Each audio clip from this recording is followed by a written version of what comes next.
करीब 25 साल बाद दिल्ली से खुद अपनी कार को ड्राइव करता हुआ राजीव अपनी जन्मभूमि कानपुर पहुंच ही गया। कानपुर में उसका बचपन बीता है। एक छोटे सा प्यारा सा परिवार था जिसमें मम्मी पापा के अलावा उसके 2 साल के छोटा भाई अमर और एक छोटी बहन अनुभूति, जिसे प्यार से सब छुटकी कहते थे। लगभग 22 साल का था उस समय राजीव। पुराना समय याद करते ही राजीव के होठ मुस्कुरा उठे, मगर अगले ही पल उसके दिल में कुछ कड़वी यादें के बुलबुले फूट गए। राजीव का मन कौसला हो गया। बरसों पहले राजीव के पिताजी अपने छोटे बेटे अमर के सुसाइड कर लेने के बाद अपना फलता फूलता कारोबार कानपुर से समेटकर दिल्ली में बसने गए तो पलटकर गलती से भी एक बार भी कानपुर की तरफ नहीं देखा। मगर पिछले महीने पिता की मौत के बाद राजीव खुद को रोक नहीं पाया और आज राजीव अपने शहर आ रहा था, मगर अपने घर की ओर नहीं बल्कि कानपुर के रेलवे स्टेशन घंटाघर की तरफ। उसने अपनी कार मोड़ दी।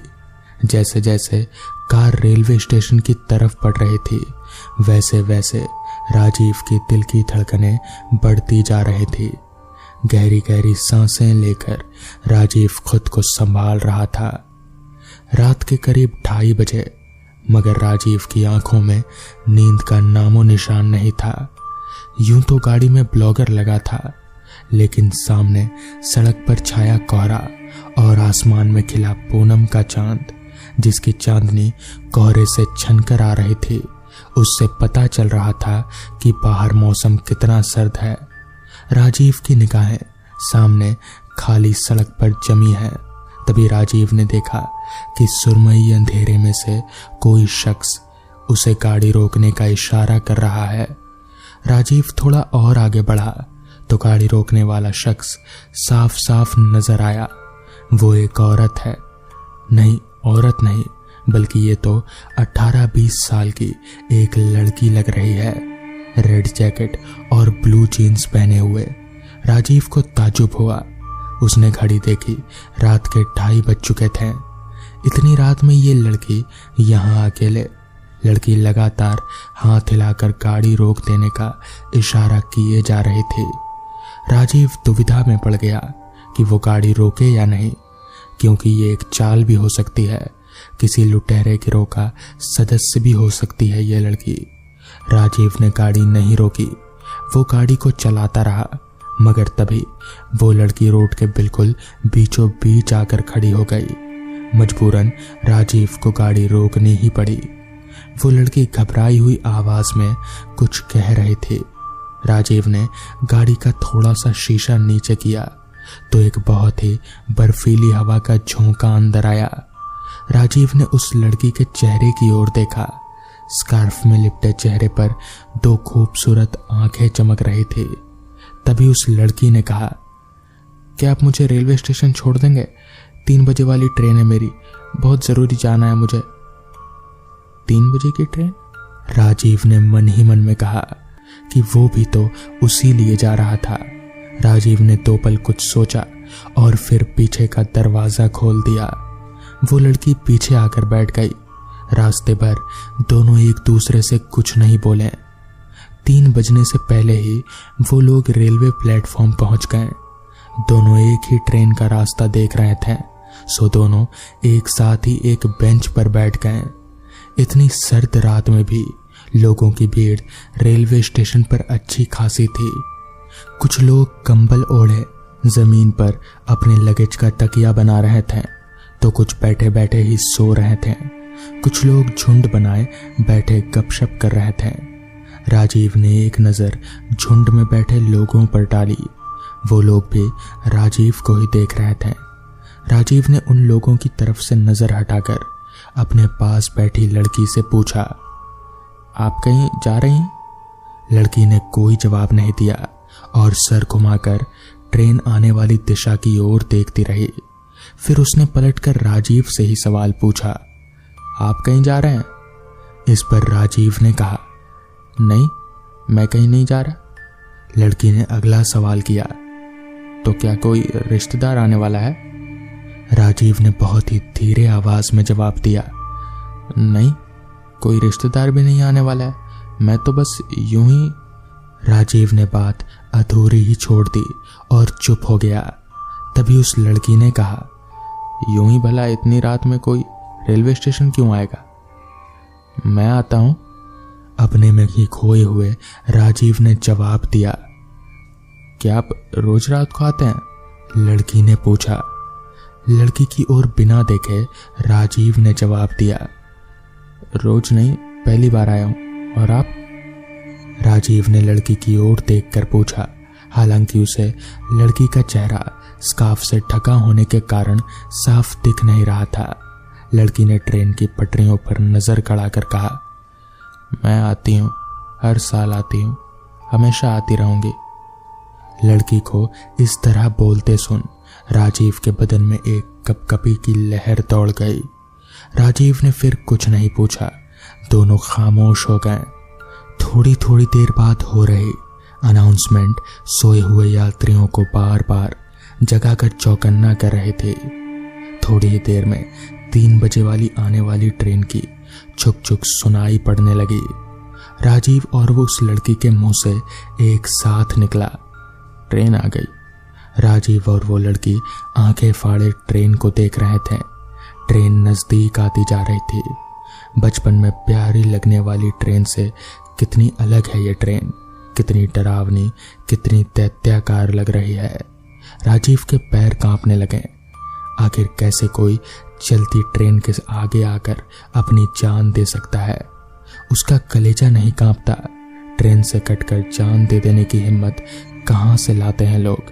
कितनी खौफनाक मौत, चितड़े चितड़े उड़ जाते हैं। जैसे जैसे आज से 25 साल पहले उसके भाई अमर के उड़ गए थे। राजीव को चक्कर आ गया और वो बेसुध हो गया। सुनिए, उठिए उठिए। राजीव को होश आ गया। वो लड़की राजीव को झंझोड़ रही थी। क्या हुआ, आप बेहोश हो गए थे? लड़की ने घबराई हुई आवाज में पूछा। नहीं, कुछ नहीं। राजीव ने खुद को संभाला। कुछ देर के लिए ट्रेन रुकी रही। उतरने वालों को उतारकर चढ़ने वाले नए यात्रियों को लेकर ट्रेन छुक छुक करती हुई आगे बढ़ी और कोहरे में कहीं खो गई।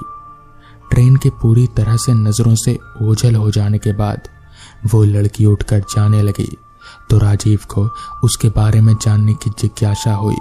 मैं तो आदमी हूं, लेकिन कोई लड़की रात के अंधेरे में इस तरह बेवजह आकर रेलवे स्टेशन पर बैठे, आखिर क्यों? राजीव के कुछ समझ में आया। मुझे आपसे कुछ जानना है और आपको बताना ही पड़ेगा। आप यहाँ इतनी रात में क्यों आई थी? कहकर राजीव ने लपक कर उस लड़की का कंधा पकड़कर अपनी ओर उसका चेहरा कर लिया। चेहरे पर चमक रही खूबसूरत आंखों में आंसू भरे हुए नजर आए। उस लड़की ने राजीव के सवाल का जवाब देने के बजाय भारी आवाज में खुद ही राजीव से सवाल कर दिया। क्या आप बताएंगे, आप बिना वजह इतनी रात को यहाँ क्यों आए हैं? हाँ, मैं बताऊंगा, जरूर बताऊंगा, राजीव ने कहा। आओ बैठो, मैं सब कुछ बताता हूँ। लड़की चुपचाप राजीव के पास बेंच के एक किनारे बैठ गई। राजीव का चेहरा कठोर होने लगा, बिल्कुल सपाट। ट्रेन की पटरियों को घूरता हुआ राजीव बताने लगा। आज से 25 साल पहले मेरा छोटा भाई अमन किसी लड़की के प्यार में पड़कर उसके साथ घर छोड़कर भागने वाला था। इस बात की भनक तक अमन के घर पर किसी को नहीं लगने दी। एक रात हम सबको छोता हुआ छोड़ वो रेलवे स्टेशन आ गया। रात 3 बजे वाली ट्रेन से भागने वाले थे वो दोनों। मेरा भाई तो आ गया, मगर वो धोखेबाज लड़की नहीं आई। मेरा भाई इंतजार करता रहा और करता रहा। ट्रेन आ गई, मगर वो लड़की नहीं आई। उसने धोखा दे दिया था। मेरा भाई उस धोखे को बर्दाश्त नहीं कर सका और जिस ट्रेन से उन दोनों को भागना था, उसी ट्रेन के आगे कूदकर मेरे भाई ने अपनी जान दे दी। राजीव बिलक बिलक कर रो पड़ा। राजीव को बिलकता देख वो लड़की भी फफक फफक कर रोने लग गई और चीख चीख कर कहने लगी, हाँ, मैं नहीं आई थी, क्योंकि मैं डर गई थी, मैं बहुत डर गई थी। क्या? लड़की की बात सुन राजीव पूरी तरह से चौंक पड़ा। ये क्या बोल रही हो तुम वही लड़की हो? हाँ मैं वही लड़की हूँ, मगर मैं बाद में आई थी। उस दिन के अगले दिन और अगली रात ट्रेन के आगे आकर मैंने भी अपनी जान दे दी, मगर मैं मरकर भी अमर को नहीं मिल सकी। तब से लेकर आज तक हर रात यहाँ आती हूँ। वो लड़की दहाड़े मार कर रो रही थी और राजीव के होश उड़ गए। उसकी आंखें हैरत से फटी जा रही थी। अचानक आसमान में जोर के साथ बिजली चमकी। राजीव की आंखें चौंधी आ गई। उसने पलक बंद कर ली। अगले ही पल जब आंखें खोली, राजीव ने खुद को बेंच पर अकेला ही पाया। कहाँ गई वो लड़की? राजीव पागलों की तरह उसे यहाँ वहां ढूंढने लगा। झुंड में बैठे बतियाते लोगों ने पूछा, क्या हुआ भाई साहब? वो लड़की कहाँ गई जो वहां उस बेंच पे अभी मेरे पास बैठी हुई थी? बौखलाते हुए राजीव ने बेंच की ओर इशारा करके कहा। राजीव की बात सुन झुंड में बैठे लोग हंस पड़े और बोले, क्या मजाक कर रहे हो भाई साहब, हम आपको बहुत देर से देख रहे हैं, आप अकेले बेंच पर बैठे थे, आपके साथ तो कोई लड़का या कोई लड़की थी ही नहीं, और आप अपने आप से ही बातें किए जा रहे थे। उन लोगों की बात सुन दहशत से राजीव भर उठा। रास्ते पर गाड़ी रोककर लिफ्ट मांगने वाली लड़की, राजीव के साथ रेलवे प्लेटफॉर्म की बेंच पर बैठने वाली लड़की, वो कौन थी और वो स्टेशन क्यों आई थी? तो दोस्तों, ये थी आज की पहली कहानी। तो चलिए बढ़ते हैं आज की दूसरी कहानी की ओर। कलकत्ता में अपनी पढ़ाई पूरी कर कई नौकरियों के लिए आवेदन दिए थे। कुछ जगहों पर इंटरव्यू भी दिया, पर नौकरी मिली मेदिनीपुर में एक प्राइवेट कंपनी में। नौकरी में तनख्वाह ठीक ठाक ही थी। बोला गया अच्छे से काम सीख लिया तो और बढ़ जाएगी। मुश्किल सिर्फ रहने भर की जगह की थी। ऑफिस से 2 दिनों की छुट्टी मिली घर के खोज को अंजाम देने के लिए। कुछ ऐसे पते भी मिले जहां लोग मेज के रूप में रखते हैं। सुबह से शाम हो गई घूमते घूमते, पर कहीं भी कोई कमरा या कोई मेज रहने की जगह नहीं मिली। हैरान परेशान होकर इस अनजान शहर में घूम रहा था कि एकाएक मेरी नजर गई एक लाइट के खंभे पर लगी उस कागज पर, उत्तम मेज की व्यवस्था, पता 44 श्याम नगर तो ऑफिस के पास ही है। काश यहाँ पर कोई जगह मिल जाए तो मजा ही आ जाएगा। ये सोचते हुए सराय में एक रात नींद आ गई। सुबह सुबह ही पते पर जा पहुंचा।